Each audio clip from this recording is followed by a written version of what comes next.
Jadi real self itu apa sih sebenarnya? Nah, real self itu seperti yang kita tahu itu adalah diri sejati. Ketika kita sudah mencapai true self, dimana untuk mencapai true self itu butuh perjalanan, butuh proses, dan butuh effort. Pada saat kita sudah sampai pada level tersebut, pada level diri sejati, itu tubuh, pikiran, perasaan, dan hati kita itu akan koheren dan selaras. Nah, kita dipenuhi oleh ego, kita dipenuhi oleh pikiran-pikiran yang tidak penting.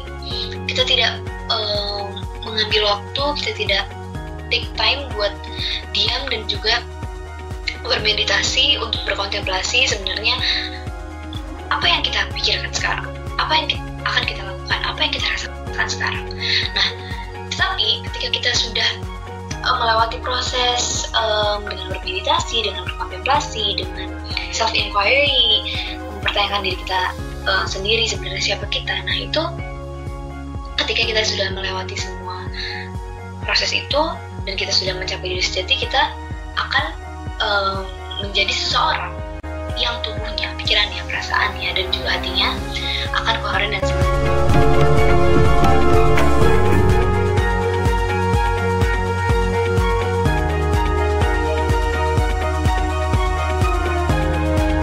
Untuk menjadi diri sejati itu sangat-sangat penting, apalagi di dunia sekarang yang penuh distraksi.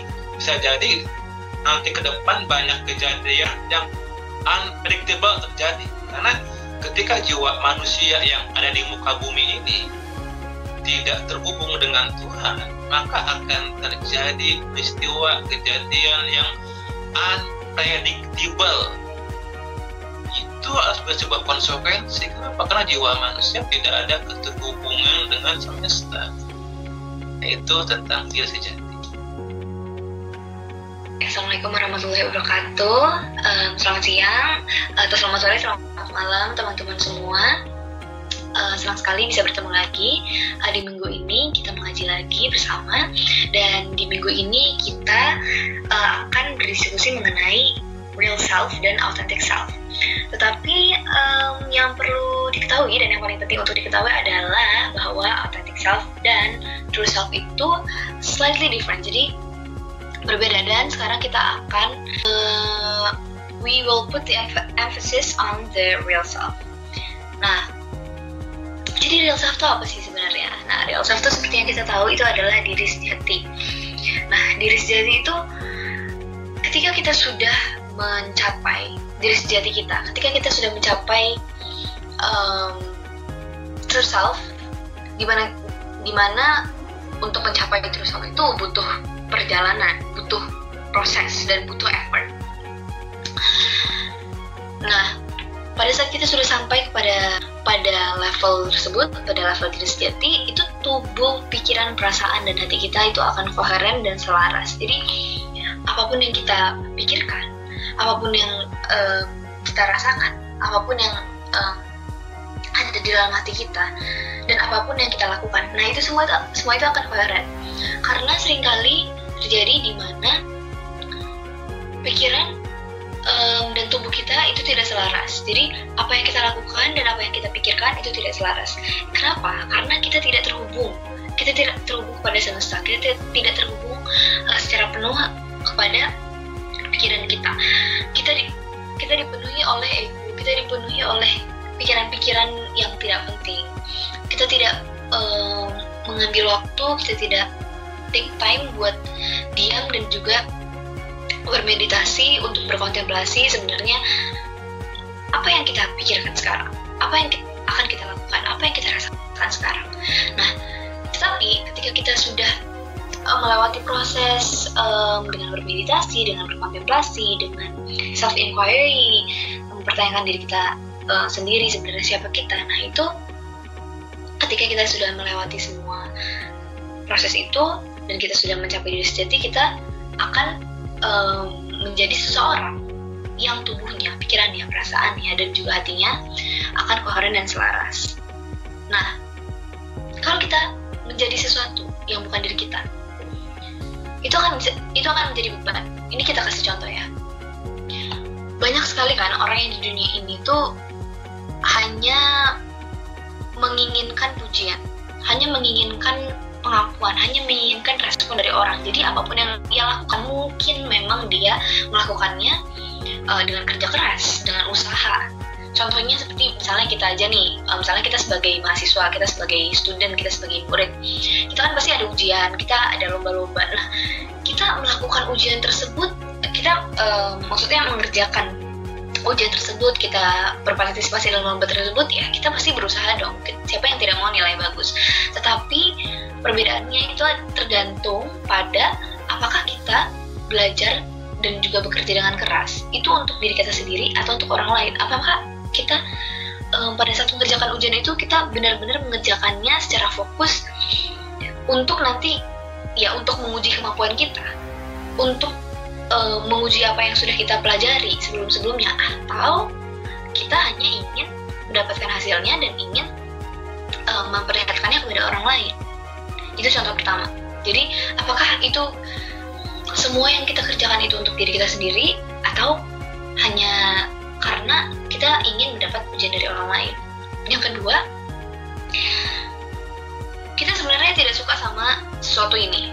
Jadi misalnya kita nggak suka menari misalnya, tetapi pada saat itu tuh menari itu tren, menari itu sesuatu yang semua orang suka. Nah, supaya kita mendapat pengakuan dari orang lain, supaya kita diterima oleh society, supaya kita diterima oleh khalayak luas, kita menjadi orang lain, kita menjadi sesuatu yang bukan diri kita. Kita sebenarnya tidak suka, tetapi agar kita diterima orang lain, kita menjadi sesuatu itu, seseorang itu. Nah, itu akan menjadi beban untuk kita, karena kita bukan sesuatu itu. True self kita itu, istilah kita bukan seseorang itu, gitu loh. Nah, jadi sangat penting bagi kita untuk mengetahui apa yang kita inginkan dan apa motivasi kita mengerjakan sesuatu. Karena apabila kita mengerjakan sesuatu itu untuk orang lain dalam hal yang negatif, maksudnya untuk orang lain, untuk mendapat ujian dari orang lain, itu akan selalu menjadi beban untuk kita. Karena kita akan selalu memikirkan apa yang orang lain akan pikirkan tentang kita, apa yang orang lain akan respon, apa yang orang lain akan komentari. Nah, itu betul-betul membuat pikiran, membuat beban. Ketika kita menjadi sesuatu yang bukan diri kita tadi, yang tadi kita bicarakan, ketika kita menjadi seseorang atau sesuatu yang bukan diri kita, itu kita berkamuflase kan. Kamuflase itu kan ya kita berpura-pura, kita memakai topeng, ada sesuatu yang kita tutupi. Nah, ketika kita berkamuflase itu artinya kita tidak memiliki karakter yang kuat dan kokoh. Jadi ya jelas dong kita tidak memiliki karakter yang kuat dan kokoh, karena itu bukan diri kita. Kita mencoba untuk menjadi orang lain, dan ketika kita sepanjang hidup mencoba untuk menjadi orang lain supaya dapat pengakuan, ketika apa yang akan terjadi ketika orang tidak mengakui eksistensi kita? Apa yang terjadi ketika orang responnya tidak bagus, malah negatif kepada kita, mereka tidak mendukung kita? Kita jadi bingung gitu loh, kita jadi rentan orang lain. Dan ketika kita terpengaruh oleh komentar orang lain, itu akan mempengaruhi yang sudah kita pelajari 2 minggu lalu. Kita akan memiliki pandangan diri yang jelek kepada diri kita. Jadi kita akan memiliki persepsi yang jelek, self perception yang jelek. Padahal diri kita ya tidak jelek, tapi karena lingkungan, karena tekanan lingkungan, karena tekanan orang lain, kita jadi menganggap diri kita sendiri jelek karena kita tidak memiliki karakter yang kuat dan kokoh. Tapi coba kalau kita memiliki karakter yang kuat dan kokoh, kita lakukan apa yang kita ingin lakukan. Kita tidak peduli orang mau responnya yang negatif atau positif. Kita bekerja keras sendiri karena itu untuk kita, karena kita ingin berkontribusi untuk orang lain, bukan karena ingin mendapatkan pujian dari orang lain. Kita ingin berkontribusi, kita juga ingin menguji diri kita sendiri. Nah, ketika kita memiliki karakter yang kuat dan kokoh, ya kita tidak akan peduli apa yang orang lain omongin tentang kita, dan kita akan memiliki self perception yang bagus, yang positif. Nah, orang yang kamuflase ini juga dia rentan untuk memiliki mental loser. Nah, seperti yang kita sudah ceritakan tadi, seperti yang sudah saya bicarakan tadi, loser. Jadi kalau misalkan orang tidak mendukung dia, ya dia menjadi loser. Jadi dia akan mundur, dia tidak akan melanjutkan apa yang sudah menjadi tujuannya. Nah, seperti itulah mental losernya. Maka dari itu kita harus menjadi diri yang autentik. Nah, apa sih diri yang autentik tersebut? Dan bagaimana caranya supaya menjadi orang yang autentik?